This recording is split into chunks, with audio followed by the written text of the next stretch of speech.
তো আল্লাহ ভাই তোমাদের জন্য একটা ভিডিও নিয়ে চলে এসেছি। এই যে আমাদের মেল ভিডিওটি এই আর মানে কি আর করসের মানে ডিম পাড়ছে 2-3টি ঝাড়িয়ে।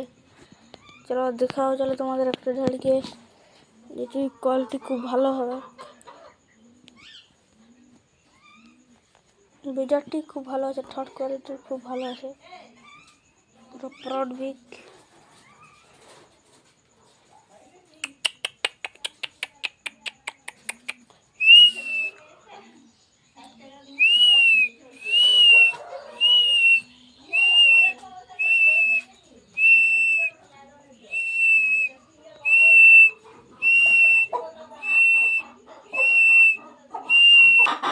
এই যে এটির ঠোঁট কোয়ালিটি একটু মানে আলাদা হবে, তো এটি কোয়ালিটি খুব ভালো হবে। যে মানে এই ডিম পেড়েছে অনেকগুলোই, বাচ্চা কতদিন পরে।